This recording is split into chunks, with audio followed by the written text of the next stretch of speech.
सोलापुरातील आंबेडकर उद्यान येथून आनंदराज आंबेडकर यांच्या नेतृत्वाखाली आरक्षण उपवर्गीकरणाच्या विरोधात भव्य मोर्चाला सुरुवात झाली. मोर्चामध्ये समाज बांधव, पदाधिकारी आणि कार्यकर्त्यांनी मोठ्या संख्येने सहभाग नोंदवत सरकारच्या निर्णयाविरोधात जोरदार घोषणाबाजी केली. मोर्चा शहरातील प्रमुख मार्गावरून डॉक्टर बाबासाहेब आंबेडकर चौकात पोहोचला. इथं भारतरत्न डॉक्टर बाबासाहेब आंबेडकर यांच्या पुतळ्यास पुष्पहार अर्पण करून अभिवादन करण्यात आलं. त्यानंतर मोर्चा पूनम गेट इथं पोहोचला आणि त्याचं जाहीर सभेत रूपांतर झालं. यावेळी माध्यमांशी संवाद साधताना आनंदराज आंबेडकर यांनी आरक्षणाच्या उपवर्गीकरणाला तीव्र विरोध दर्शवला. सरकारकडून आरक्षणाचं उपवर्गीकरण करण्याचा प्रयत्न होत असून तो कोणत्याही परिस्थितीत सहन केला जाणार नाही अशी भूमिका त्यांनी स्पष्ट केली. मोर्चाला झालेली लक्षणीय गर्दी हा शहरात चर्चेचा विषय ठरला. विविध घोषणा आणि घोषणाबाजीमुळे संपूर्ण मार्ग दणाणून गेला. कोणताही अनुचित प्रकार घडू नये यासाठी पोलिसांनी मोर्चा दरम्यान चोख बंदोबस्त ठेवलेला होता.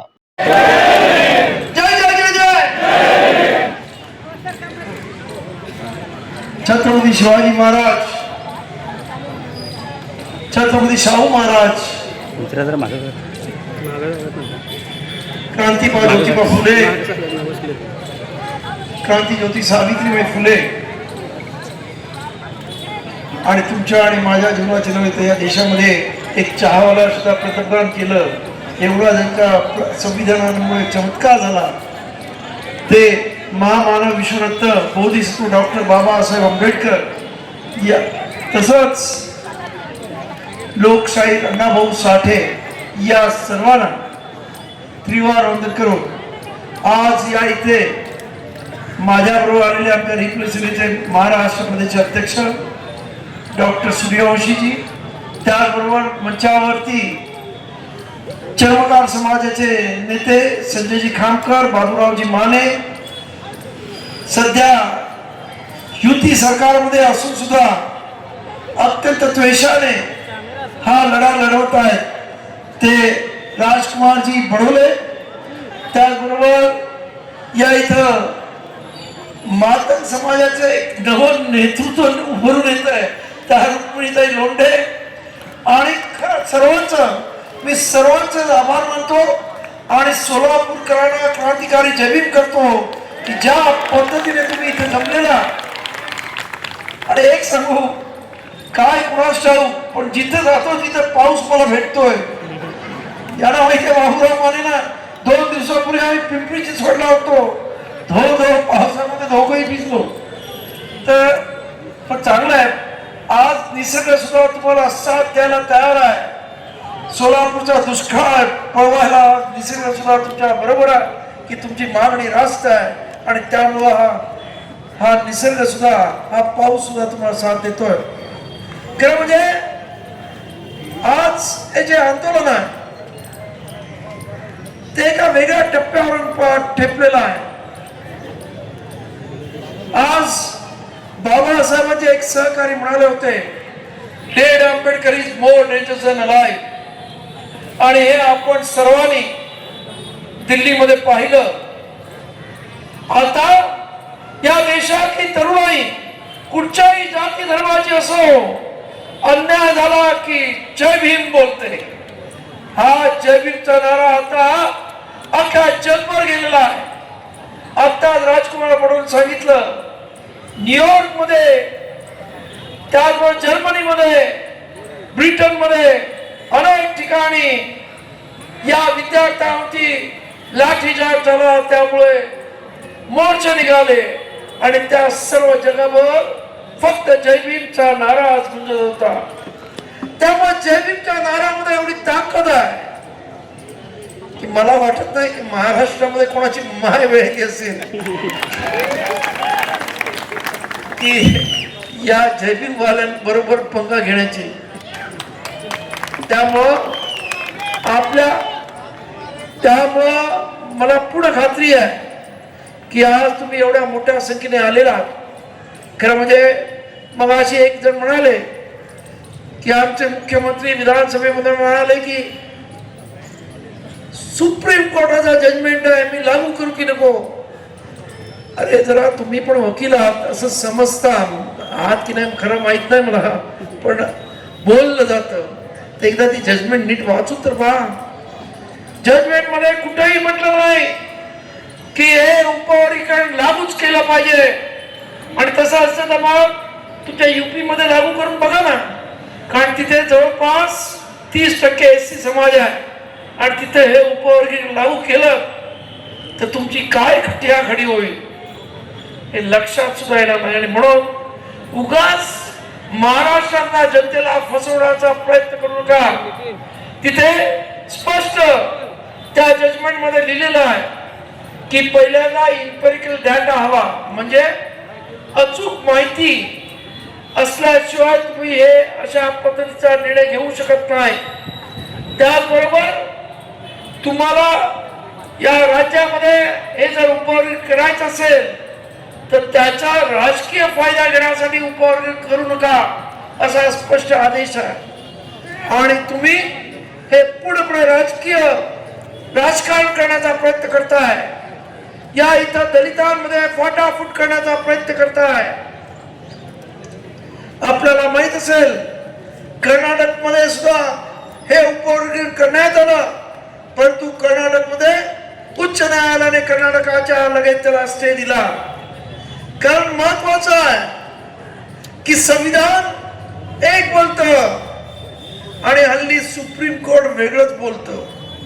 हल्ली सुप्रीम कोर्टावरती पण किती विश्वास ठेवायचा हा महत्वाचा प्रश्न आहे. कारण 2004 मध्ये इविचनिया वर्सेस आंध्र प्रदेश अशी एक कोर्टामध्ये सुप्रीम कोर्टामध्ये केस आली.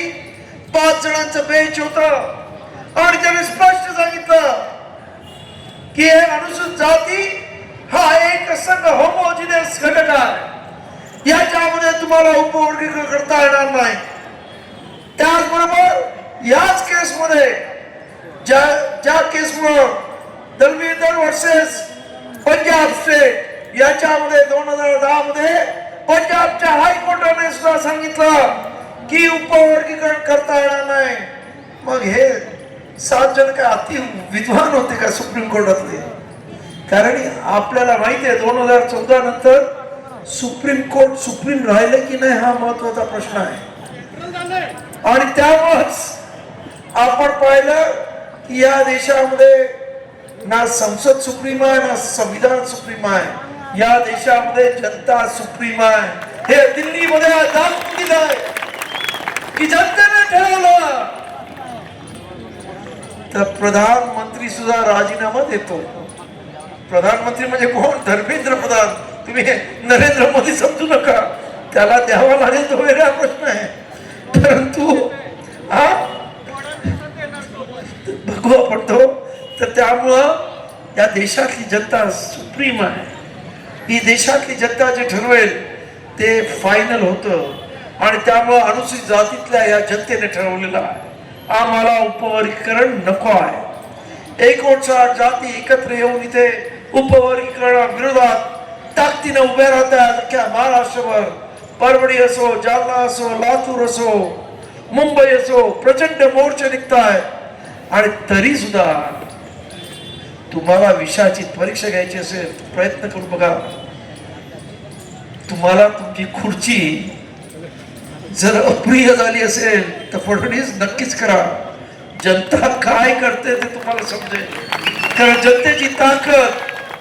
जनतेची ताकद काय आहे हे दिल्लीमध्ये दाखवून दिलेलं आहे. आता कोणी तुम्हाला घाबरत नाही. पूर्वी सीबीआय, ईडी, अजून वेगळ्या तुमच्या पोलीस यंत्रणा याच्यामुळे घाबरण्याचे दिवस गेले. पोरांनी दाखवून दिलं तुमचं IT सेलच्या पुढं या तरुण पोरांचं IT सेल कितीतरी पटीनं मोठं होतं. आणि त्यामुळं तुमचं IT सेल कुठं व्हावलं तेच कळलं नाही. त्यामुळं आता लोकांची पगा घेण्याचा जो विचार तुमच्याकडे आहे की आम्ही काही करू शकतो, आमच्या मनात येईल ते करू शकतो आणि या देशामध्ये जे पाहिजे ते आमच्या मनासारखं होईल, आता तसं राहिलेलं नाही. परिस्थिती बदललेली आहे. त्यामुळं मुख्यमंत्र्यांना माझं सांगणं आहे की जनतेचा एकंदरीत कल पहा, जनतेची एकंदरीत इच्छाशक्ती पहा. जनतेला हे उपवर्ग तुम्ही लादण्याचा प्रयत्न करू नका. तुम्हाला तुमचा बोलविता धडी कोणी सांगत असेल आता त्याचे ऐकण्याचे दिवस संपले. कारण आता या देशामध्ये खऱ्या अर्थानं संविधानाचं राज्य आलंय. या देशामध्ये खऱ्या अर्थानं भीमाचं राज्य आलंय. अप्रत्यक्ष पद्धतीनं आता या देशामध्ये भीमाची लोक आता म्हणजे फक्त एका जाती धर्माची राहिली नाहीत, तर सर्व जाती धर्माची जिथे जिथे अन्याय तिथे तिथे भीमाची लेकरं, मग ती सर्व जाती धर्मातली कुठली असते ती सर्व आता एकत्र यायला लागलेली आहे. आणि हा मोठा वैचारिक विजय आहे. आज ही मंडळी प्रयत्न करताय की या मनुवादाचे विचार परत देशावर थोपवण्याचे, परंतु आता हा विज्ञानवादी जगापुढे हे जुनं पुराण त्यांचं गर्भधरित्री असणारं विज्ञान आता टिकणार नाही आहे. आता लोक नव्या नव्या संशोधनाचं आणि नव्या नव्या विचारांचे पाठीराखे झालेले आहेत. त्या देशामध्ये सुद्धा अत्यंत मोठ्या संख्येने हे विज्ञानाची कास जाणारी लोक आणि तरुण पिढी झालेली आहे. त्यामुळे तुम्ही किती प्रयत्न केला की बाबासाहेबांनी फिरवलेलं हे चक्र, जे या देशामध्ये पहिल्यांदा लोकशाहीचं चक्र फिरवलं, ते उलट फिरवण्याचा प्रयत्न केला. परत एकदा हे परिवर्तनाचं चक्र फिरवण्याचा उलटा तुम्ही प्रयत्न करत असाल तर तुम्ही यशस्वी होऊ शकणार नाही, हे लक्षात घ्या. या इथं आज संपूर्ण 59 जाती ज्या पद्धतीने एकत्र आलेल्या आहेत त्याबद्दल खरं म्हणजे मी आपल्या सर्वांना धन्यवाद देतो. अनेक विषयावरती बोलण्यासारखं आहे, परंतु पावसाचा काही भरोसा नाही. आपण पण 5 तास माझ्या बरोबर या संपूर्ण मोर्चामध्ये इथे आलेला आहात. खरंच तुमच्या याच ताकदीला खरं म्हणजे लोक घाबरतात. आंबेडकर समाजाची ताकद ही एकदा त्यांनी ठरवलं की केल्याशिवाय तर मागे हटत नाही. तुम्हाला सांगतो ही ताकद अत्यंत म्हणजे आंबेडकर समाजाचं आज महाराष्ट्र अख्ख्या देशामध्ये एक दहशत आहे. आणि हे दहशतीचं तुम्हाला सांगतो की इंदू मिलच्या मी 12.5 एकर मुंबईत ती जागा घेतली. आज तिची किंमत 10,000 कोटीच्या वरती आहे. बाबासाहेब स्मारक अत्यंत मोठ्या पद्धतीने होत आहे. अजून एखाद्या वर्षामध्ये होईल अशी माझी अपेक्षा आहे. तर सरकार हळूहळू ते करत आहे. ठीक आहे, बाबासाहेबांच्या स्मारकाच्या नावात 7-12 झालेला आहे. आणि ते जेव्हा मी घेतलं, तुमच्यासारखेच आंबेडकर भीमसैनिक माझ्याबरोबर होते आणि आम्ही तिथं मुंबई पोलीस होते, SRP होती, रॅपिड ऍक्शन फोर्स AK-47 घेऊन होते.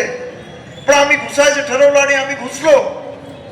आणि मग मुंबईच्या आमच्यावरती केसेस केल्या हिंदू मिलवाल्यांनी.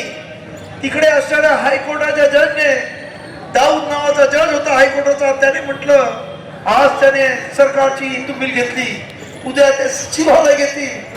मुंबई पोलीस काय करतात? तेव्हा मुंबई पोलीस कमिशनर काय उत्तर दिलं माहिती का? त्या तिथं माझ्याकडे SRP रॅपिड ऍक्शन फोर्स सर्व होतं. मी आदेश दिला असता तर 50-100 त्यांचे मेले असते. पण त्या चैत्यभूमीच्या परिसरामधला एकही पोलीस मला जिवंत सापडला नसता. ये डर कैसी लगती है? बहुत अच्छी लगती ना, ही तुमची ताकद है. आणि मग ये डर ऐसा ही रहना चाहिए. अच्छा लगा ना? बहुत अच्छी बात है. आणि त्यामुळंच मला पूर्ण खात्री आहे की आपण सर्व एकत्र राहिलो तर आपल्याला कोणी इथं हे उपवर्गीकरण करू शकणार नाही. फक्त आपण एकत्र राहा, सर्व जाती जमाती सर्व एकत्र पद्धतीने कामा लागा. आपण आपली ताकद एक दिलानं एक विचारानं अशीच पुढे नेऊ, एवढीच आपल्या सर्वांना विनंती करतो. आणि आपल्या सर्वांनी इथे येऊन या मोर्चाला प्रचंड अशी ताकद दिली आणि आम्हाला एक ऊर्जा दिली सर्वांना, त्याबद्दल आपल्या सर्वांना क्रांतिकारी जय भीम करतो. आणि मी माझ्या वाणीला विराम देतो. आपल्या प्रति मंगलमय कामना करतो.